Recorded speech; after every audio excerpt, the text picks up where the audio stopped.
আৰু সেইকেইডাল ক্ষীণমিন কচুকেইডাল দেখিছেনে, মানে বাৰীৰে কচু, চেহেৰা পাতি বেয়া কিন্তু তাৰ সোৱাদ ভাল। আৰু জিকা বিলাহীও লৈছোঁ, কিবা এটা বনাওঁ। আৰু ব'লক এয়া ৰাতিপুৱাতে সোমাইছোঁহি পাকঘৰত। আৰু পাকঘৰত সোমায়ে ভাবিছোঁ ব্ৰেকফাষ্টটো সোনকালে কৰোঁ। আজি ভাতো খুব ফাং ফুংকৈ বনাওঁ নেকি, কাৰণ গৰমত একদম মন নাযায়, পাকঘৰটো বৰ গৰম। আৰু এয়া বন্ধাকবি ভাজি পিঁয়াজ দি ভাজিছোঁ, একদম চিম্পুল, নিমখ হালধি। কিন্তু এটা তাতে বস্তু ঢালিছোঁ, আচাৰৰ মছলা অকণমান। কেতিয়াবা মানে মগজটোৱে অলপ বেছিকেই কাম কৰি দিয়ে। আচলতে মই কেতিয়াবা দিওঁ, কিন্তু আজি অন কেমেৰা দিলোঁ। কেতিয়াবা এনেকৈ দি চাবচোন, গৰমত কেতিয়াবা খাব মন নাযায় ন, অকণমান কিবা টেষ্টটো বেলেগ হ'লেও ভাল লাগে।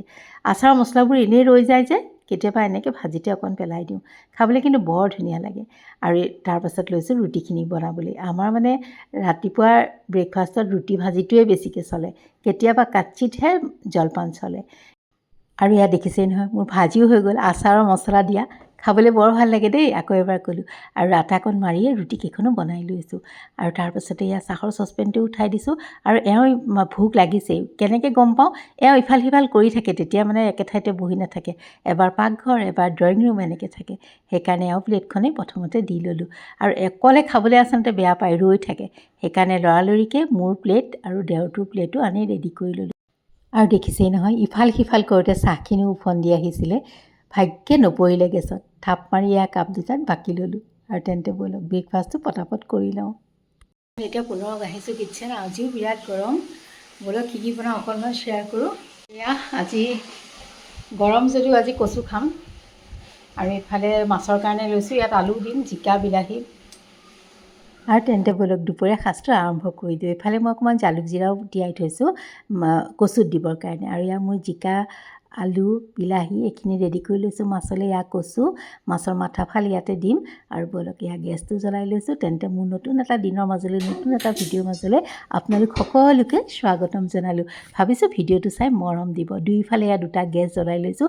যিমানেই গেছবোৰৰ চোলাবোৰ জ্বলাই দিওঁ, তেতিয়া গৰমটো আকৌ বাঢ়িয়ে যায়, কিন্তু উপায় নাই, পটাপট কৰি ওলাই যাম বুলি ভাবি মই দুয়োফালেই চোলা দুটা জ্বলাই লৈছোঁ। এফালে কচু গৰম মানে অকণমান বইল কৰিছোঁ, ক'ব নোৱাৰি খজুৱাবও পাৰে, সেইকাৰণে ৰিস্ক লোৱা নাই, পানীটো বোলো পেলাই দিওঁ। আৰু এইফালে মই মাছ ভাজিবলৈ লৈছোঁ। আৰু কেতিয়াবা কাটোতেই হাতখন খজুৱায়, আজি পিছে হাত খজুৱা নাছিলে, তথাপিতো মই বোলো মাছৰ মাথাফাল দি বনাম, আকৌ খজুৱালে বেয়াও লাগিব, সেইকাৰণে মই এনেকৈ অকণমান উতলাই পানীটো পেলাইয়ে দিলোঁ। আৰু এইফালে মোৰ মাছখিনিও এনেকৈ ভাজি আছোঁ অলপ অলপকৈ, বেছিকৈ দিলে আকৌ ভাঙি যায়, সেইকাৰণে কমাই কমাই দিয়ে ভাজিছোঁ। আৰু এইফালে মই বিলাহী কেইটা মানে গ্ৰাইণ্ড কৰি ল'ম।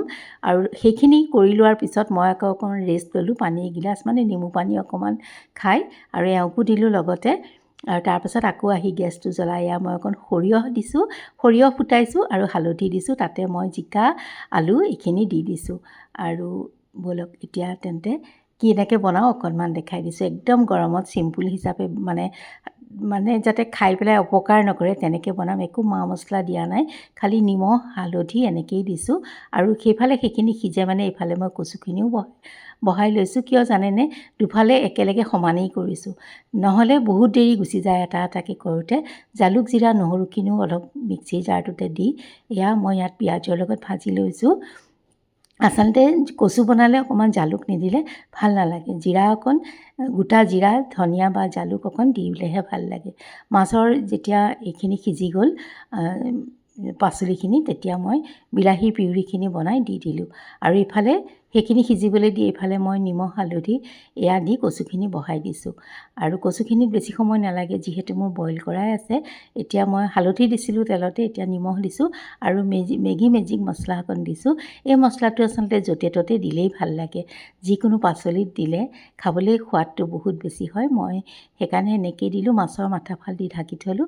এইফালে মোৰ মাছৰ টেঙাখনৰ পাচলিখিনি সিজি গ'ল, আৰু তাতে মই উতলা পানী দি দিলোঁ। একদম কম সময়তে বনাবলৈ চেষ্টা কৰিছোঁ, দেখিছেই খুব কম সময়ত হৈ যায় এনেকৈ দুইফালে দুটা চোলা জ্বলাই ল'লে। আৰু এই মাছৰ কচু যিমানেই গৰম হওক নহওক অকণ জ্বলা নহ'লে ভাল নালাগে, গতিকে কচুত মই মানে জলকীয়া কাটি দিলোঁ। আৰু এয়া অকণমান এওঁ বেয়া পাব আৰু উপায় নাই, এওঁ যিহেতু জ্বলা কম খায়। অকণমান মই মাছৰ টেঙাত এয়া দিছোঁ পিঠাগুড়ি অকণ দি অকণ নেমু চেপি দিছোঁ। যিহেতু মই পাতলকৈ বনাইছোঁ টেঙাখন, অকণমান এনেকৈ পিঠাগুড়ি দিলে খাবলৈ ভাল লাগে বা কৰ্ণফ্ল'ৰ অকণো দিব পাৰে। এয়া মোৰ মাছৰ টেঙা হৈ গ'ল। এইফালে বিলাহী নিদিয়াকৈও বনালোঁ আৰু সকলোৱে বহি ভাত সাজ খাবলৈ ল'লোঁ। ভাবিছোঁ ভিডিঅ'টো চাই মৰম দিব। আৰু দেওবাৰে জা আৰু মই দুইজনী মিলি ভাত সাজ বনাওঁ, গতিকে তাই আজি নিৰামিষ পাৰ্টটো বনাইছে।